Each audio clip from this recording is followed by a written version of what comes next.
MBS came to the US today. He announced $1 billion or some shit, $1 trillion investment into the US. Nobody knows what the fuck that means. As a result, Donald Trump and the military industrial complex are giving him a bunch of fucking fighter jets. Oh, and this is really interesting. Donald Trump is actually building two properties in Saudi Arabia. That's really cool. Reminder, he's the sitting president of the United States of America. And also a reminder, they made Jimmy Carter sell his fucking peanut farm so that this bloated asshole can get can have complexes built all throughout the Middle East, and so that he could sell fucking sneakers to his base, and so that he can also do crypto rug pulls on his base. It's just so disgusting. But the corruption isn't even the most revolting part of his meeting with MBS, because Donald Trump laundered the murder of Jamal Khashoggi in this press conference in the White House. He said, things happen. Sometimes, if you're a poor reporter and you go to a country like Saudi Arabia, which does not have any human rights violations at all, sometimes you get chopped up into little itty bitty pieces by the king himself, and then you are put in a suitcase and dropped into the Gulf of Oman. I don't know what fucking body of water is on the Arabian Peninsula. Forgive me. That got a little testy there for a moment or two. From international pariah to guest of honor, that was President Trump putting on quite the hero's welcome for Saudi Arabia's Crown Prince and Prime Minister Mohammed bin Salman. Good afternoon, everyone. I'm Kira Phillips. We do start off the hour at the White House there. You can see the two meeting to discuss business ties, corporate deals, as the Crown Prince seeks to walk away with a security pact and also a nuclear deal. Take a listen. We have a extremely respected man in the Oval Office today, and a friend of mine for a long time, a very good friend of mine. And I'm very proud of the job he's done. What he's done is incredible in terms of human rights and everything else.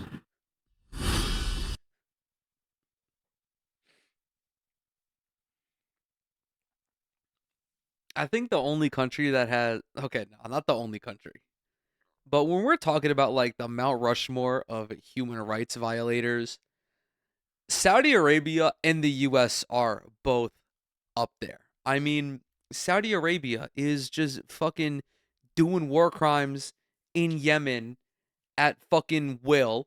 They're starving people in Yemen. They created a famine in Yemen, all with US assistance, by the way. They literally practice fucking slavery in order to prop up their economy.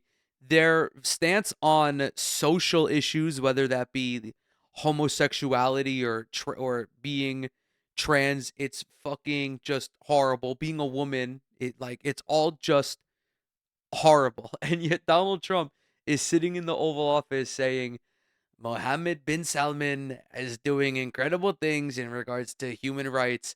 I don't mean protecting them, folks. I mean violating them. We're like one day removed from Donald Trump saying that he wants to stone his political opposition to death. Someone from the fucking Saudi royal family is going to make that as a joke, and then Donald Trump is going to be on Air Force One saying, you know, I think that we should all throw rocks at Gavin Newsom. I think that if you are a left wing commentator, you should have a boulder dropped on your head like you're in a cartoon. You ever see the cartoons where Donald Duck is walking around or Daffy Duck is walking around and a piano falls on him? We should do that to everybody who lives in Portland. Face to face comes after just yesterday, where Trump announced he's selling Saudi Arabia one of our nation's most powerful weapons, the F-35 fighter jet. And as the Trump family has multiple projects in the works in Saudi Arabia, including Trump Towers and Trump Plaza. It's a remarkable return for the Crown Prince, his first visit in the U.S. in 7 years, following a global condemnation when the CIA found him responsible. I forgot to mention that Jared Kushner got $2 billion from Saudi Arabia. The corruption is just so flagrant. The corruption is just so flagrant. Why? Where is Alex Jones? Where are all of the right-wing conspiracy theorists who talk about the deep state and the global cabal and the globalists are fucking the frogs? They're doing gay sex with frogs. This is the deep state, Alex Jones. You have the sitting president of the fucking United States of America giving preferential treatment to a fucking monarchy because they're allowing him to build properties in their fucking country. It is so brazen, the corruption. It is just so out in your face that you would think there's no way it could be this blatant. And yet, here the fuck we are. Responsible for orchestrating the murder of Washington Post journalist Jamal Khashoggi in 2018, something the kingdom still denies he had anything to do with. Let's get straight to our White House correspondent, Karen Travers. Karen, that was definitely pretty interesting back and forth with correspondents. As we saw, our chief White House correspondent, Mary Bruce, did get a question in to both men about the optics of this meeting. Let's go back and take a listen. Mr. President, is it appropriate, Mr. President, for your family to be doing business in Saudi Arabia while you're president? Is that a conflict of interest?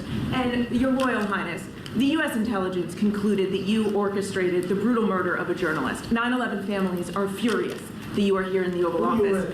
Why should Americans trust you? And the same to you, Mr. President. Now, who are you with? I'm with ABC News, sir. I have nothing to do with the family business. I have left, and when I've devoted 100% of my energy. What my family does is fine. You're mentioning some. Like, what my family does is fine, bro. Trump was even this corrupt in the first term. When he became president in 2016, he was supposed to put all of his assets in a blind trust and not touch it for his term as president. He never fucking did that. And oh yeah, by the way, who helped do 9/11? Fucking Saudi Arabia. What was it, like 13 of the 15 people involved in 9/11 were Saudi Arabian, including Osama bin Laden, whose family was very prominent in Saudi Arabia, and you have His Highness sitting in the fucking Oval Office. The only thing that could make it more disrespectful is if this visit happened on 9/11. Maybe I'm a little old school, but if there's a country who perpetuated a terrorist attack on you, and of course I know that there are other factors that played a role in 9/11. I'm looking at you, Ronald Reagan, for militarizing and training Osama bin Laden. I'm also looking at Western capital for involving themselves in the Middle East and furthering tensions there. I'm not absolving what Osama bin Laden did on 9/11. Obviously, it was an atrocity. But the fucking prince of the Arabian Kingdom is sitting in the goddamn Oval Office.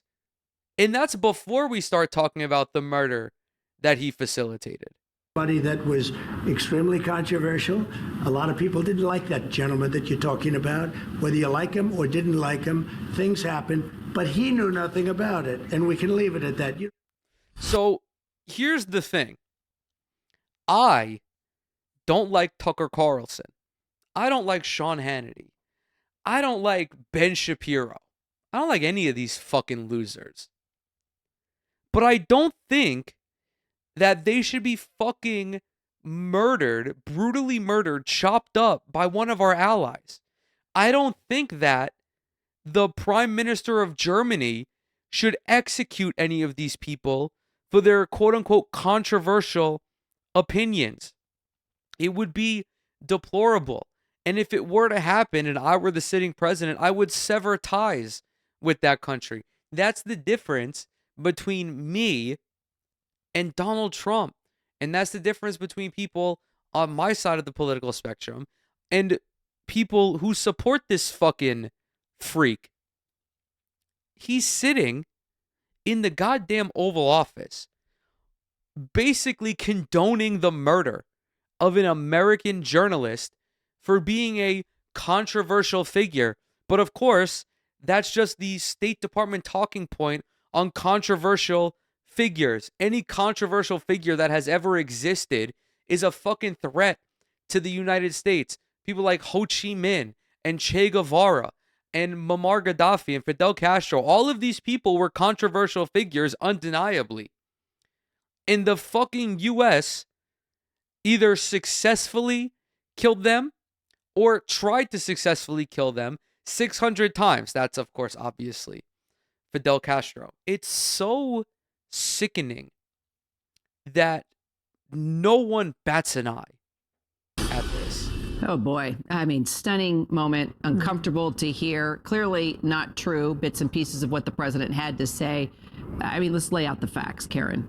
Yeah, Kira, that was just an incredible Q&A that Mary Bruce had there with the president. And let's go back. The U.S. intelligence community assessed that the Crown Prince, Mohammed bin Salman, approved the killing of Jamal Khashoggi back in 2018. MBS denied that he ordered the operation, but ultimately took responsibility as the de facto leader of the Saudi government. The president there said today he knew nothing about it. And he also said that Jamal Khashoggi was a controversial person. He said people didn't like him. And the president at one point said, things happen. He also went after Mary Bruce there, saying that she was embarrassing the president's guest in the Oval Office. But the Crown Prince did answer the question and said that they did the... Trump had another violently misogynistic moment. I think it was today. I think it was like around the time that this happened.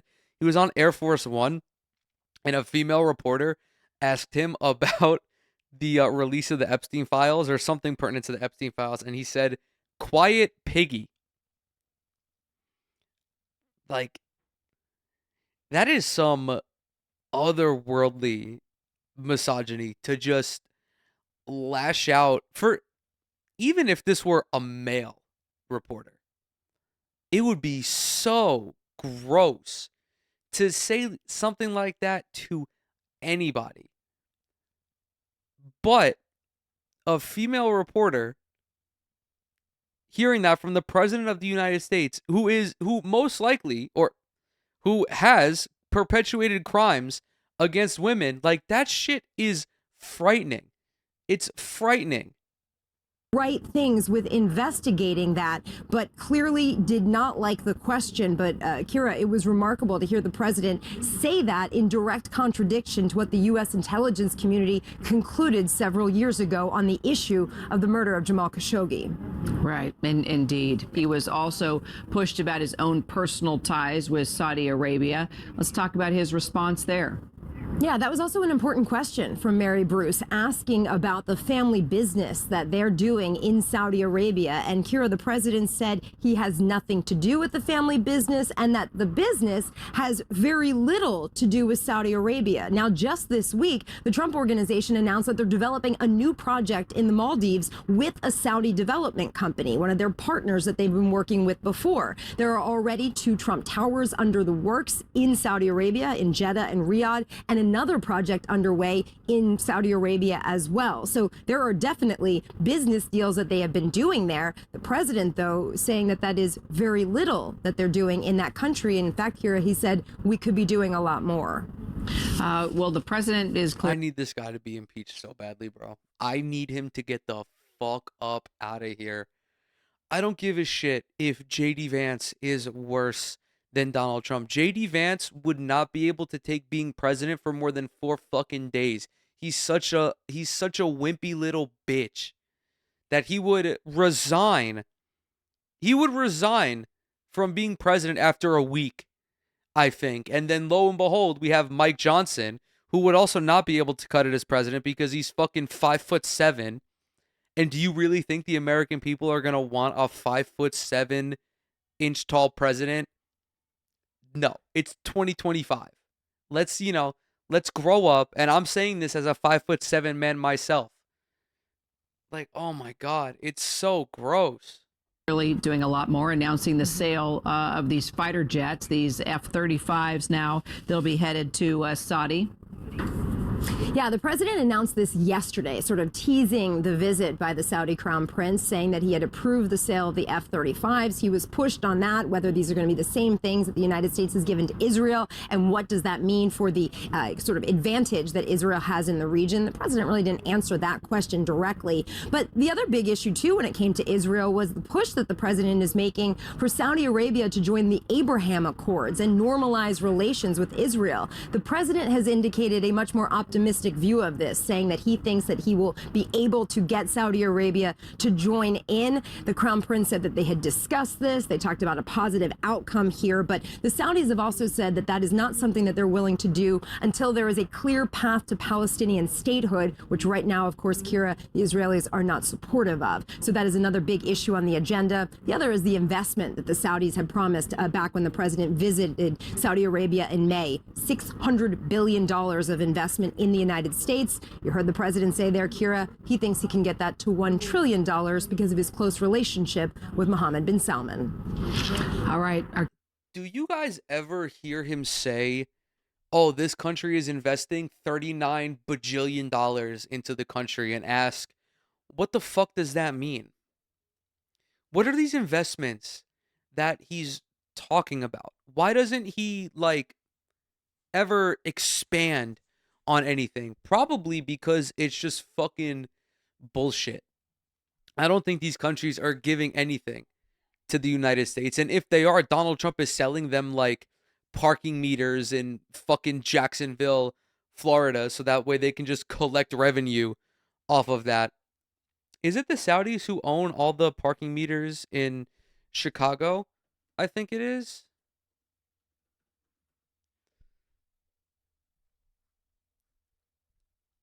Come on, bro. The Abu Dhabi Investment Authority. It's a Gulf state. It's not, it's a Gulf state, but also including Morgan Stanley. Like this is where we're at. As always, thank you guys so very much for coming to hang out. Everything I'm associated with is linked down below. Follow me on TikTok, Twitter, Instagram. Subscribe to the YouTube channel. Leave a like and a comment if you enjoyed any of the content. Both of those help out tremendously with the algorithm. If you're listening to this on Spotify, follow the show and leave a rating over there. As well, as always, stay safe, stay sane, and I will see you in the next one.